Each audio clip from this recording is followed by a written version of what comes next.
SASSA is synonymous with fraud, corruption, mismanagement, snaking long queues, pensioners sleeping over in the queue to secure their spot for the following day, and tragically, pensioners dying in queues.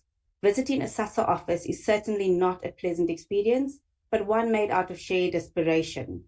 Unauthorized deductions, the 390 million rand lost during the CPS scandal, paying deceased beneficiaries, paying government employees, system glitches which lead beneficiaries to either receive double payment or no payment at all, SAPO and Postbank inefficiencies, confusion over gold cards, black cards, and card expiry dates. The list of SASSA failures are endless.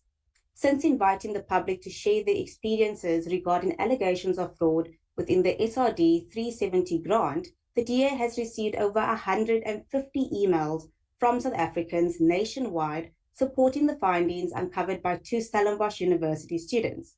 That there is an active SRD grant in their name against their ID number that they did not apply for, and despite reporting this to SASSA, they are still locked out of the grant despite being eligible.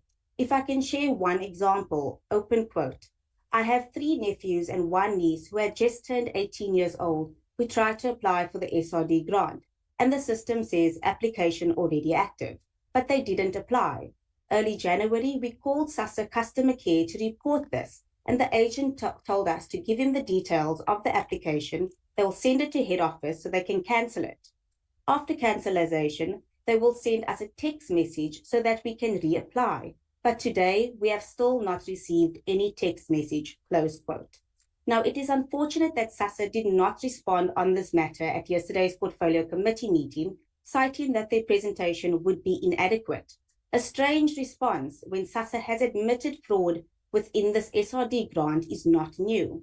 It is nothing more than a delay tactic by the ANC and SASSA, who will now have another 30 days in which to do an internal investigation in order to spin the truth and avoid any further embarrassment of the minister themselves and this government, all while eligible recipients remain locked out of the grant, fraudsters continue to steal, and the public and stakeholders still have no answer.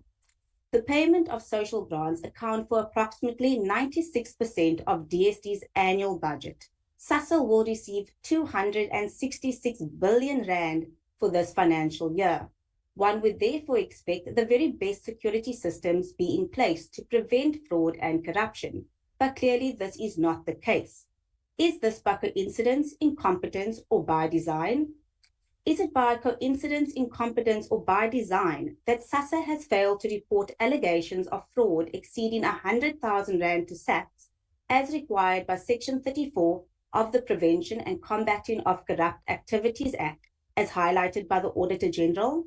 Is it by coincidence, incompetence, or by design that the Chapter 4 Inspectorate for Social Assistance, as envisioned by the Social Assistance Act, an independent body whose primary function is to ensure the integrity of the social assistance framework, as well as to investigate fraud, corruption, and any forms of mismanagement and criminal activity within SASSA, still has no real capacity? Instead, SASSA established internal fraud investigation capacity through the Internal Fraud Management and Compliance Unit. Herein lies the problem and conflict. SASSA cannot audit itself. This fosters an environment ripe for fraud and corruption. By SASSA's own admission, the FMC became structurally unsuited to address the persistent leakage and concerted attacks on the social grant system. Despite government being aware of the need for a more robust and independent structure to tackle fraud and corruption, the proclamation on Chapter 4 was only achieved in 2024. Again, I ask House Chairperson, by coincidence, incompetence, or by design? Chairperson, as a Democratic Alliance, we make the following recommendations to address the ongoing fraud and corruption at SASSA. Funding and capacitation of the Independent Inspectorate for Social Assistance must be prioritized. The resignation of the SASSA CEO, the leadership of this entity must be held accountable. A SIU investigation into the ongoing fraud and corruption at the entity. DSD cannot investigate its own entity.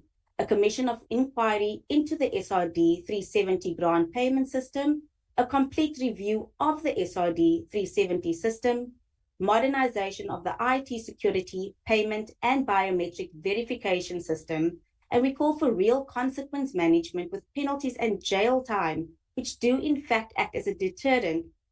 These criminals, whether they are found within government or not, belong in jail.